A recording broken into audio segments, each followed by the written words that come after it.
The year is 1687, and within the labyrinthine heart of the Topkapi Palace, silence is a currency more valuable than gold. Here, in the Privy Chamber of the Sultan, the air itself seems to hold its breath, thick with the scent of aloe wood, ambergris, and the faint, metallic tang of paranoia. Imagine a young man no older than 17, his name and past erased, now known only as Yusuf. His skin is the color of pale olives, his eyes dark pools reflecting the flickering candlelight from 100 silver lamps. He stands perfectly still, a human statue carved from fear and ambition, his sole purpose to exist within the line of sight of the most powerful man in the world, God's shadow on earth, Sultan Mehmed IV. This is not a story of love, but of possession, not a tale of romance, but of a terrifying gilded servitude where a misplaced glance or a single unwanted wrinkle could mean a swift, silent journey to the Bosphorus in a weighted sack. His life, and the lives of countless boys like him, represent a secret history, a chapter deliberately torn from the grand narrative of empire, a story of the slaves of the Sultan's pleasure. And now please stop the video and subscribe to our channel. To be able to keep making videos like this, we need to reach 1,000 subscribers as soon as possible. Thank you. To comprehend the gilded cage of the Sultan's favorite, one must first comprehend the vastness of the empire that constructed it, an empire that saw itself not as a nation, but as the ordained order of the world. The Ottoman state, at its zenith, was a colossus straddling 3 continents, a mosaic of peoples, faiths, and tongues held together by the absolute and unassailable will of a single man, the Padishah, the Sultan. He was more than a king. He was the caliph of all Muslims, the heir to the Roman Caesars, and, in the hushed whispers of his court, the terrestrial reflection of divine authority. His power was not merely political or military, it was gravitational, pulling all things toward its center in Istanbul, the city known as the abode of felicity. Within this city, the Topkapi Palace, the Seraglio, was the nucleus of all power, a sprawling complex of courtyards, kiosks, and gardens that was less a residence and more a self-contained universe, a hermetically sealed ecosystem of governance, ritual, and intrigue. It was here, behind layers of immense walls and guarded by legions of soldiers, that the Sultan's life unfolded in a state of perpetual public secrecy. Every breath he took, every meal he consumed, every word he uttered was a matter of state, governed by an intricate and suffocatingly detailed protocol. This was a world where personality was subsumed by position, and the man himself became an icon, a living symbol of the state's permanence and power. And at the heart of this symbol was a fundamental principle, that the Sultan owned everything and everyone within his domain, his ownership not a matter of law but of divine right. His viziers, his generals, his servants, and his companions were all, in the final analysis, extensions of his own being, their lives and bodies subject to his every whim. It was in this crucible of absolute possession that the institution of the male concubine was not an anomaly, but a logical, if terrifying, expression of ultimate power.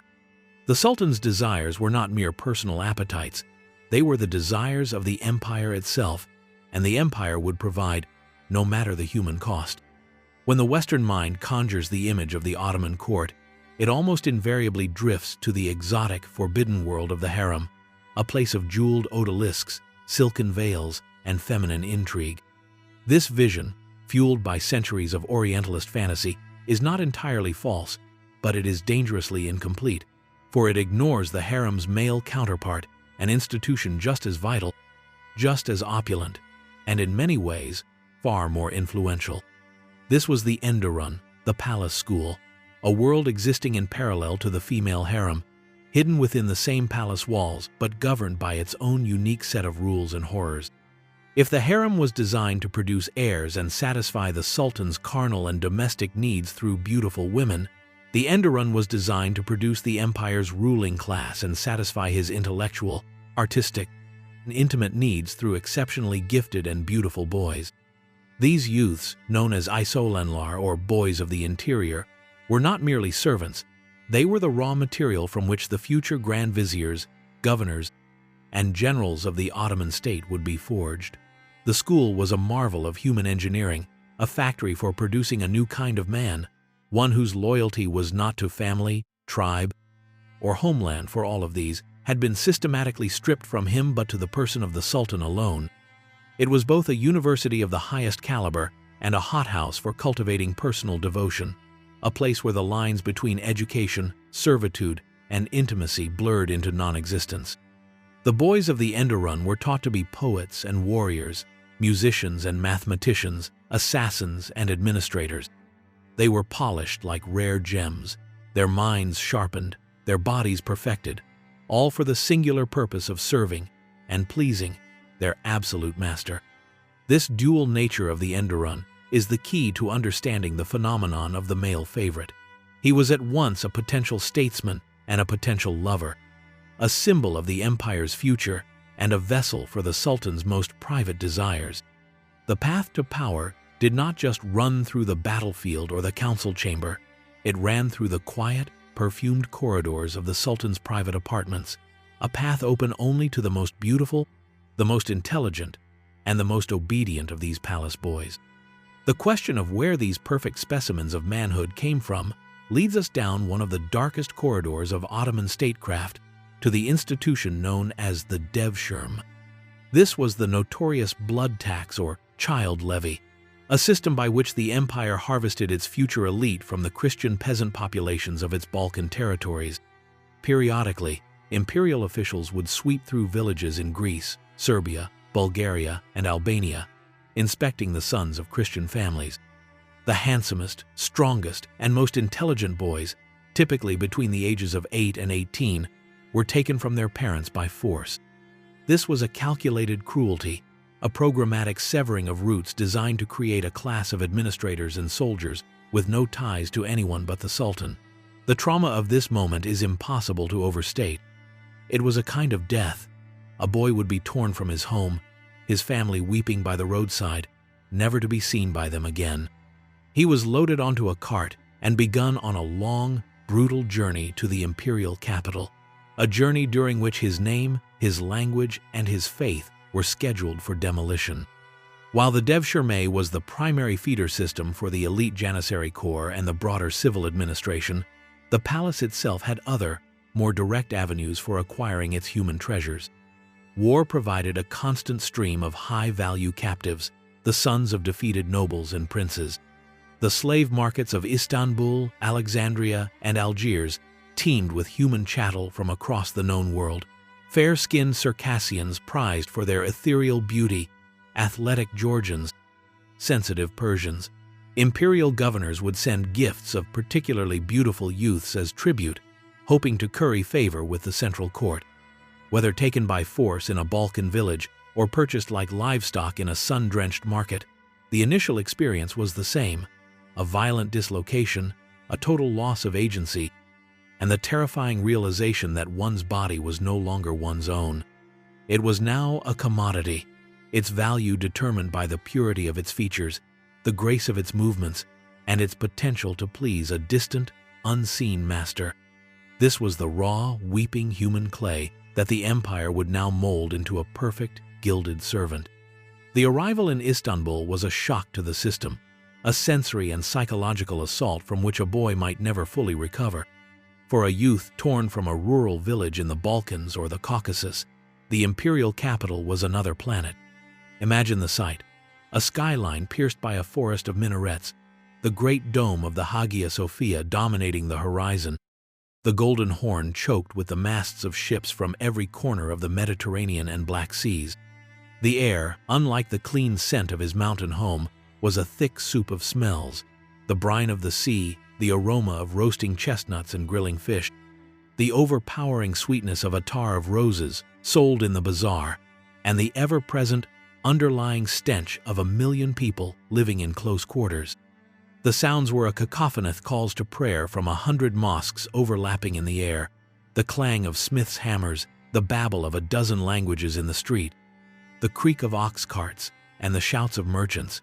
This overwhelming city was designed to awe, to intimidate, to communicate the sheer scale and power of the entity that now owned him. The final destination, the Topkapi Palace, was more intimidating still. It was not a single, elegant building, but a vast, walled city.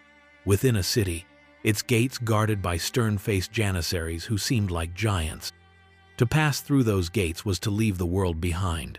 The first step in the indoctrination process was the systematic erasure of the past. The boy's Christian name was replaced with a Muslim one Murad, Selim, Ibrahim, a name that was not a gift, but a brand.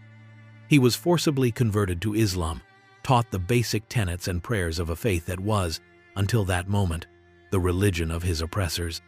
His native language was forbidden, and he was forced to learn Ottoman Turkish, the complex, elegant language of the court. His rough peasant clothes were taken away, burned, and replaced with the fine linens and silks of a palace page.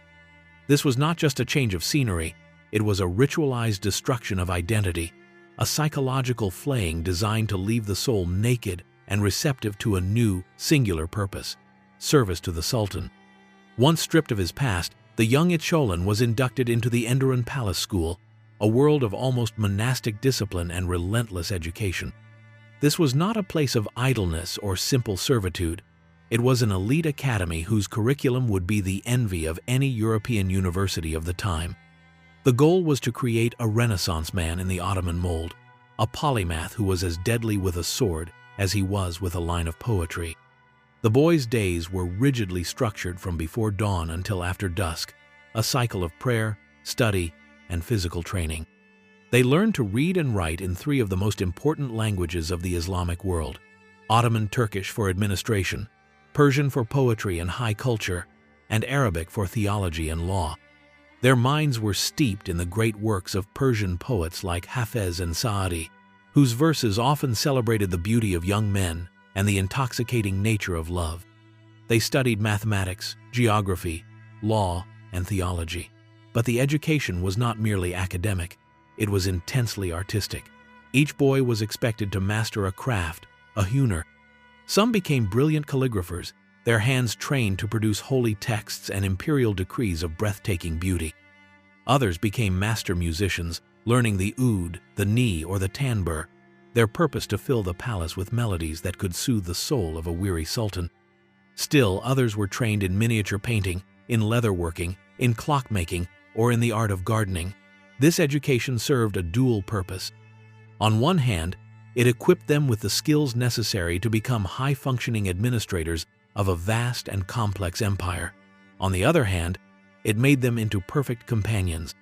They were being cultivated into men who could not only serve the Sultan's dinner but also compose a poem about his victory, debate philosophy with him until dawn, and beautify his surroundings with their artistic creations.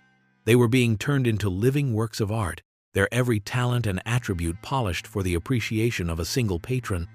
Alongside this intellectual and artistic training was a grueling physical regimen.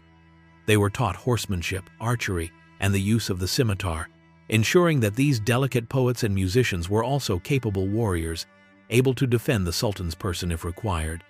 This holistic education, this forging of a man who was at once an artist, a scholar, and a killer, was what made the graduates of the Enderun so uniquely effective, and what made the most favored among them so utterly captivating to the men who ruled the empire. The interior world of the Enderun was a microcosm of the empire itself, a fiercely competitive and rigidly hierarchical society. The school was organized into a series of chambers, or odalar, which represented a ladder of advancement that a page had to climb. A new boy began in the great or small chambers, the lowest rungs, where he would perform more menial tasks while beginning his education. Here, he was one among hundreds, his life a blur of lessons and duties, under the watchful eyes of the white eunuchs who served as the school's unforgiving masters and wardens. Advancement to the next chamber, such as the campaign chamber or the larder chamber, was based on merit, a combination of intellectual progress, artistic skill, physical prowess, and, most importantly, unwavering obedience and loyalty. This system was a crucible designed to identify and promote talent while ruthlessly weeding out any hint of rebellion or weakness. The competition was savage. Each boy knew that his peers were his rivals for promotion, for favor, for the chance to catch the eye of a senior official or even the Sultan himself. Friendships were dangerous, often masking schemes and betrayals. Alliances were formed and shattered. A careless word, a moment of perceived disrespect, a failure in a lesson could see a boy punished severely or, worse, stalled in his career indefinitely. The entire system was lubricated by a culture of surveillance. The white eunuchs were a constant presence, their eyes and ears everywhere. But the boys were also encouraged to inform on one another, a practice that sowed perpetual mistrust and reinforced the idea that loyalty should be directed vertically, to one's superiors, never horizontally, to one's peers. This intense, paranoid environment was a psychological pressure cooker, designed to break a boy's will and remold it in the image of the state. It forged an unbreakable bond to the system that had created him, but it also bred a deep-seated insecurity and a hunger for the ultimate validation, the personal favor of the Sultan. To be chosen from this mass of struggling, competing youths was to have won the ultimate prize. It meant escaping the brutal anonymity of the lower chambers and entering the sacred inner sanctum of power, a world of unimaginable luxury and even more unimaginable danger. To understand how a sultan could look upon these boys as objects of desire, it is essential to step outside the narrow confines of modern Western conceptions of sexuality and enter the aesthetic and philosophical world of high Ottoman culture. In the sophisticated circles of the imperial court, and in the broader world of Persian and Turkish poetry that informed its worldview, love between an older man and a beautiful youth was not seen as a perversion or a sin in the same way it would be in Christian Europe. Instead, it was often idealized, celebrated in verse as a purer, more sublime form of love than that which could exist between a man and a woman. This concept, deeply rooted in the traditions of Sufi mysticism and Persian literature, viewed the beardless youth, the shahid or witness, as a terrestrial reflection of divine beauty. To gaze upon his perfect, unblemished face was to catch a glimpse of the perfection of God. The love he inspired was seen as a spiritual aesthetic experience, a form of devotion that could elevate the soul. This was not about sexual identity in the modern sense. Men who engaged in these relationships were often also married and had large families in their female harems. Rather, it was a recognized and accepted expression of love and desire, one that occupied a complex space between the platonic and the carnal, the spiritual and the sensual. The ideal of male beauty was specific. The boy should be on the verge of manhood, with soft skin, a graceful, almost feminine build, and a face that was like the moon. The first growth of a beard was often seen as a tragedy, the moment when this divine, ethereal beauty began to fade into the coarse reality of ordinary manhood. This aesthetic was everywhere, from the poetry of the court to the miniature paintings that depicted palace life. It created a culture in which the admiration of a beautiful boy was not a hidden shame but a mark of refined taste and sensibility, a pursuit worthy of a sultan or a grand vizier. This cultural context provided the justification and the romantic gloss for what was, at its core, a relationship of profound inequality, the sexual exploitation of a slave by his master. The language of poetry and divine love masked the grim reality of coercion and created a world where the object of desire could be simultaneously worshipped as an icon of beauty and controlled as a piece of property. While the Icho-Lanlar of the Enderun were being groomed for power and intimacy within the cloistered walls of the palace, a more public and overtly sensual version of this dynamic played out on the stages and in the taverns of Istanbul. These were the Kuchikler, the dancing boys, who occupied a different yet related social niche. Unlike the Enderun pages, who were slaves destined for the elite, the Kuchikler were typically non-Muslims, Greeks, Armenians, Jews, or Roma who were professional entertainers. From a young age, these exceptionally handsome boys were trained in a specific form of dance that was mesmerizing and deeply ambiguous. They would grow their hair long, styling it in cascading curls, and wear elaborate, often feminized costumes, richly embroidered velvet jackets, baggy trousers, and clinking belts of gold and silver coins. Their faces were often made up with cosmetics, their eyes lined with kohl. The dance itself was a hypnotic blend of slow, sinuous movements, rapid percussive spins, and intricate finger snapping, all performed to the driving rhythms of lutes, drums, and zithers. The effect was deliberately androgynous and intensely erotic. The Koçek was a creature of mesmerizing ambiguity, blurring the lines between male and female, child and adult, innocence and seduction. They performed at public festivals, at weddings, and most importantly, at the private feasts of the wealthy and powerful.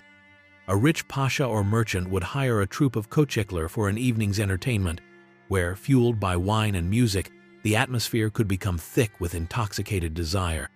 Patrons would shower the best dancers with coins and gifts, and rivalries over a particularly beautiful Koçek could, and often did, erupt into violence. These dancers were celebrities of a sort, their beauty and skill celebrated, but they were also profoundly vulnerable. They were selling not just a performance, but a fantasy, and they were often at the mercy of their powerful patrons' demands. While distinct from the Enderun pages, the Koçekler were part of the same cultural fabric that eroticized youthful male beauty. They were the public face of a desire that found its ultimate and most secret expression in the Sultan's private chambers. The existence of the Koçek normalized, in a public way, the aesthetic of the desirable boy, creating a visual and cultural language that everyone in Ottoman society, from the street vendor to the Sultan himself, could understand. For an Öcalan toiling in the competitive anonymity of the Enderun, the ultimate moment of transformation was the instant his existence was acknowledged by the Sultan. This was the gaze, a glance from the Padishah that held the power of creation and destruction.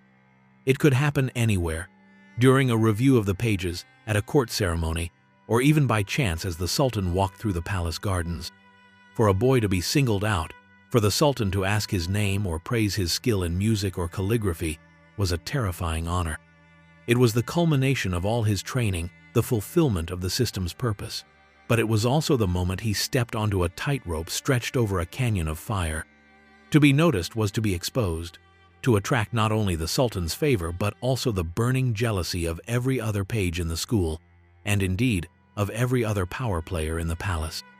The process of being chosen for the Sultan's private service in the innermost sanctum, the Privy Chamber or Has-Oda, was a ritual of elevation. The boy would be formally separated from his peers in the Enderun. He would be given a new wardrobe of impossibly fine silks, his every need attended to by lesser servants. He would be moved into the luxurious quarters of the Privy Chamber itself, a suite of rooms that surrounded the Sultan's own. This was the point of no return. He was no longer just a student or a servant. He had become a companion, a confidant, a favorite. His formal title might be sword-bearer or keeper of the royal linens, but his true function was proximity. He was now one of the handful of individuals who were permitted to share the Sultan's private space, to see the man behind the imperial mask. This transition was marked by a mixture of exhilaration and dread. The luxury was intoxicating, the sense of importance overwhelming, but the pressure was immense. Every word, every gesture was now freighted with meaning, scrutinized not just by the Sultan but by the viziers, the eunuchs, and the women of the harem, all of whom saw this new favorite as a potential threat to their own influence. The boy had won the lottery, but the prize was a life of constant, suffocating performance, where a single misstep could lead to a fall from which there was no recovery. Life inside the Privy Chamber was a descent into a world of profound intimacy and absolute danger. This was the epicenter of the empire, the quiet room from which all decisions flowed. Here, the favored page, the Mahbub or beloved, lived a life that was a paradox of immense privilege and total subjugation. His duties were a catalogue of intimate services. He would be one of the few permitted to dress the Sultan in the morning and undress him at night. He might be tasked with reading aloud from Persian poetry or historical chronicles to soothe the ruler to sleep. He would attend the Sultan in the hammam, the lavish palace bathhouse, a place of steam, marble, and vulnerability. He would serve the Sultan his meals, a position of incredible trust in an age where poison was a constant fear. He was a shadow, a constant presence in the Sultan's life, a witness to his moments of rage, his moments of melancholy, his moments of unguarded humanity. This suffocating proximity to absolute power was the source of both his influence and his terror. He learned the Sultan's moods, his secrets, his weaknesses. He became a living repository of the state's most sensitive information, a secret he would have to carry in silence. The nature of the physical relationship that often accompanied this intimacy must be understood in its stark reality. It was not a relationship between equals. It was a relationship between a master and his slave, a man who held the power of life and death, and a youth whose body was not his own, to give or to withhold. While it is possible that genuine affection or even a form of love could develop within this dynamic, it was a love perpetually overshadowed by the shadow of the executioner's silken cord. The psychological toll on the page was immense. He had to be a lover, a confidant, a servant, and a sycophant, constantly navigating the shifting sands of the Sultan's temper. He lived in a state of hypervigilance. His survival depended on his ability to anticipate his master's desires and reflect back the image of himself that the Sultan wished to see. It was a life of exquisite surfaces and horrifying depths, a performance of devotion that could never be allowed to falter, for the price of one false note was oblivion. The Privy Chamber was not a sanctuary of love, it was a battlefield of envy. For the youth who succeeded in capturing the Sultan's heart and becoming the undisputed favorite, life became a perilous exercise in survival. He was the mahbub, the beloved, but to everyone else in the palace, he was a target. The most immediate and venomous jealousy came from his former peers, the other pages of the Haz Oda, who now had to watch as he was showered with gifts, honors, and the intimate attentions of the master they all served.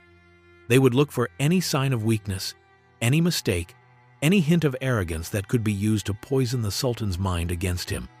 A rumor whispered in the right ear, a carefully orchestrated accident, a word of slander delivered with a mask of concern. These were the weapons of the courtier, and they were constantly aimed at the favorite.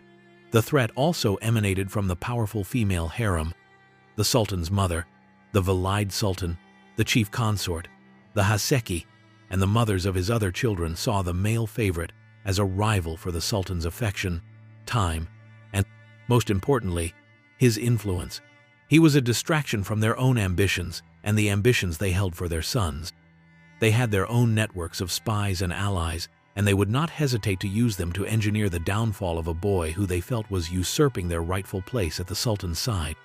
Even the most powerful men of the state, the Grand Vizier and his ministers, viewed the favorite with a mixture of fear and contempt. This boy, who held no official office, could have more influence over the Sultan's decisions than they did. His pillow talk could undo months of careful policy-making. They would alternatively try to bribe him, using him as a back channel to the Sultan, or plot against him, seeing him as an obstacle to their own power. The favorite was thus a man suspended in a web of intrigue, isolated by his very success. He could trust no one. Every gift might conceal a threat, every smile a dagger. His only protection was the continued and notoriously fickle affection of the Sultan. He had to be constantly charming, constantly obedient, constantly perfect, because he knew that the moment the Sultan's gaze shifted, the moment his novelty wore off, the pack of wolves that surrounded him would not hesitate to tear him apart. Despite the mortal danger, the rewards for a successful tenure as the Sultan's favorite could be astronomical. For a brief shining period, this young man, born a peasant or a slave, could become one of the most powerful individuals in the world's greatest empire. His power was not official, but it was real. He was the ultimate gatekeeper. Ambassadors from Venice, France, and the Habsburg Empire soon learned that the quickest, and sometimes only, way to the Sultan's ear was through his beloved page. They would lavish the favorite with exotic gifts, mechanical clocks from Germany, fine textiles from Lyon, rare animals, and offer him substantial bribes, all in the hope that he might whisper a favorable word about their cause to the Sultan in a moment of intimacy. Grand Viziers and Pashas, men who commanded armies and ruled vast territories, would humble themselves before him, seeking his support for their policies or his intervention in their rivalries. The favorite became a conduit of patronage. A word from him could secure a lucrative governorship for an ally or bring ruin upon an enemy. He could influence appointments, sway legal judgments, and shape imperial policy from behind the silken curtains of the Sultan's bedchamber. This influence was intoxicating. It transformed the page from a simple object of desire into a significant political player. He was a pawn who, by virtue of his proximity to the king, had become a queen, capable of moving in any direction and striking with lethal force. Of course, this power was entirely derivative, a reflection of the Sultan's own. It could be extinguished as quickly as it was granted. This made the favorite's exercise of power a frantic and often desperate affair. He had to accumulate as much wealth and secure as many allies as possible during his fleeting time in the sun, knowing that the political winter was always just one royal whim away. This created a cycle of corruption and paranoia, as the favorite used his precarious position to enrich himself and protect himself, actions that only fueled the jealousy of his rivals and hastened his eventual, almost inevitable, fall from grace. Let us construct a composite narrative, a story woven from the fates of many such favorites, to illustrate the dizzying ascent and brutal descent. We can call our page Al-Adil the Just, an ironic name given to him upon his entry to the palace. Captured as a boy during a campaign in Georgia, his startling violet eyes and quick wit marked him for the Enderun. He excelled in his studies, mastering calligraphy and the poetry of Hafez, while his skill with the bow was unmatched. He moved through the chambers of the school with a quiet grace that masked a ferocious ambition. It was during a poetry reading that the aging Sultan Murad IV, a ruler known for his terrifying cruelty and his deep appreciation for beauty, first noticed him. Al-Adil was summoned to the Privy Chamber. For 5 years, he was the sun around which the court revolved. The Sultan, a man who would execute a vizier for a minor error, was said to weep when Al-Adil recited poetry. He showered the boy with estates, with chests of Venetian gold ducats, and with stables of purebred Arabian horses. He commissioned portraits of Al-Adil from the finest court painters, a rare honor. Al-Adil, in turn, learned to navigate the treacherous currents of the court. He became the Sultan's shadow, his confidant, his lover. He slept at the foot of the imperial bed, a dagger beneath his pillow, his life a testament to the Sultan's favor. Viziers who had once sneered at the Georgian boy now bowed before him, pressing petitions and purses of gold into his hands. He secured a governorship for his only friend from the Enderun and engineered the dismissal of a rival pasha, a demonstration of his silent, deadly power. He was living a dream, a fantasy of power and luxury built on the foundation of his own servitude. He wore his beauty like a suit of armor, believing it, and the Sultan's love, to be invincible. But in the Topkapi Palace, nothing was invincible except the turning of the wheel of fortune. The fall of a favorite was often as swift and dramatic as his rise was meteoric. For our Al-Adil, the beginning of the end came not with a bang, but with a whisper. The Sultan, his health failing, grew more paranoid and erratic. The pressures of a losing war on the Persian frontier made him sullen and prone to violent rages. Al-Adil's beauty, once a comfort, now seemed to mock the Sultan's own physical decline. The whispers of his enemies, which had been ignored for years, now found fertile ground in the Sultan's suspicious mind. A rival page, eager to take his place, discovered a letter, a masterful forgery that seemed to implicate Al-Adil in a plot with a disgraced vizier. Simultaneously, the Valide Sultan, the powerful queen mother, complained to her son that Al-Adil's arrogance was alienating the loyal servants of the state. The seeds of doubt, once planted, grew with astonishing speed. The Sultan's gaze, which had once been filled with adoration, now held a chilling coldness. The gifts stopped. The late-night poetry readings ceased. Al-Adil found himself suddenly isolated, the courtiers who had once fawned over him now avoiding his eyes. He could feel the web tightening around him. The terror of his situation was absolute. He had no family to appeal to, no power base of his own. His entire existence was predicated on the affection of one man, and that affection had evaporated. The end came without warning.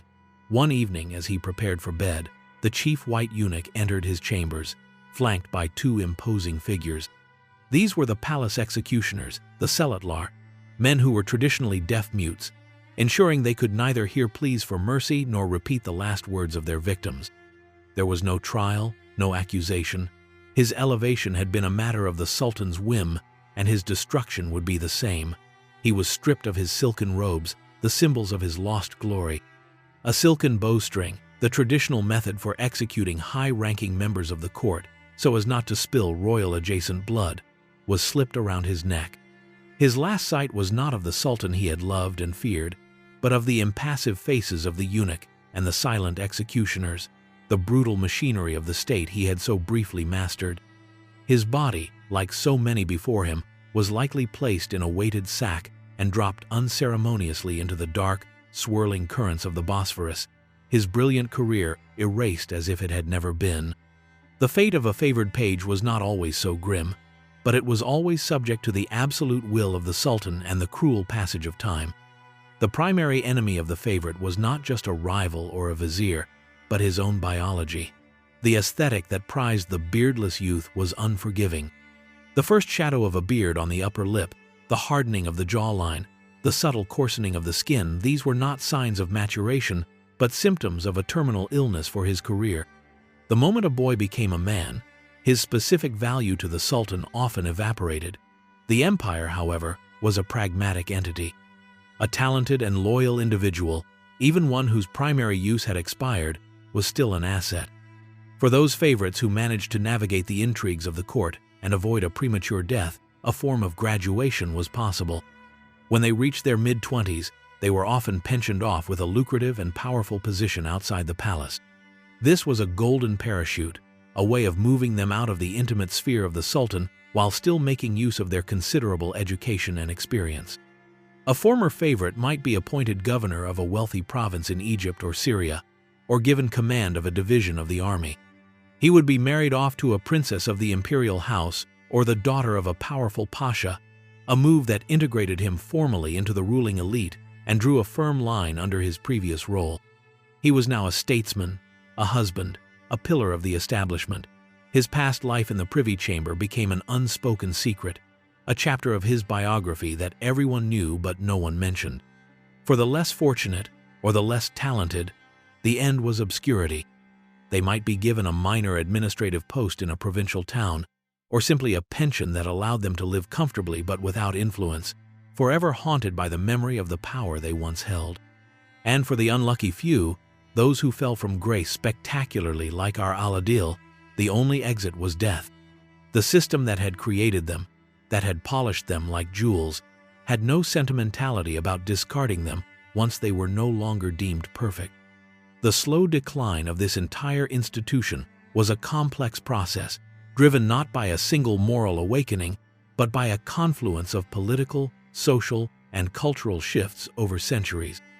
The practice was at its height during the 15th, 16th, and 17th centuries, the classical age of Ottoman power, when the Sultan's authority was at its most absolute and the Devshirme and Enderun systems were functioning at peak efficiency. However, as the empire began to face military defeats and internal decay from the late 17th century onwards, the foundations of the old palace structure began to erode. The Devshirme levy became less frequent and was eventually abolished in the 18th century, cutting off the primary supply of non-Muslim boys to be molded into a loyal slave elite. Power began to drift away from the Sultan's personal household and into the hands of entrenched bureaucratic families and ambitious janissary commanders. As the Sultan's direct personal power waned, so too did the political significance of his personal favorites. Furthermore, the 18th and 19th centuries saw the increasing influence of Western Europe on Ottoman society. Ottoman diplomats traveled to Paris and Vienna, and European fashions, ideas, and social mores began to seep into the elite circles of Istanbul. This process of westernization brought with it European standards of morality, which were deeply critical of what they viewed as Ottoman decadence and vice. The open secret of the Sultan's male lovers became a source of international embarrassment, a symbol of an Oriental depravity that the modernizing reformers of the Tanzimat period in the 19th century were eager to shed. The old palace life of the Topkapi was gradually abandoned in favor of new, European-style palaces like Dolmabahce on the shores of the Bosphorus. The Enderun school was eventually closed, replaced by modern military and civil academies modeled on those of France and Germany. The entire social and political ecosystem that had created and sustained the role of the male favorite, the slave elite, the cloistered palace life, the aesthetic of pederastic love was dismantled, piece by piece, not out of compassion for its victims, but as a necessary casualty of the empire's desperate struggle for survival in a changing world. Perhaps the most profound and lasting consequence of this institution's decline was its near-total erasure from official memory. History, as it is often said, is written by the victors, but it is also edited by the embarrassed. For the later Ottoman reformers and, even more significantly, for the founders of the modern Turkish Republic in the 20th century, the history of male favorites in the imperial court was a deeply uncomfortable truth. It clashed violently with the new national identity they sought to construct, an identity based on a heroic, martial, and pious vision of the Ottoman past. The image of the great conqueror Sultan Mehmed II, or the lawgiver Suleiman the Magnificent, engaging in relationships with young male pages did not fit this sanitized narrative. Consequently, this aspect of their lives, and of the court's culture, was systematically downplayed, censored, or outright denied by nationalist historians. The rich tradition of homoerotic poetry was reinterpreted as purely mystical and allegorical, its earthly meaning stripped away. The Enderun was remembered only as a brilliant administrative school, its role as a pool of potential intimate companions conveniently forgotten. The boys themselves, the thousands of Yusufs and Aladils who lived and died within the palace walls, were rendered invisible, their stories reduced to footnotes or dismissed as the salacious fantasies of hostile European observers. This was a second, more permanent death.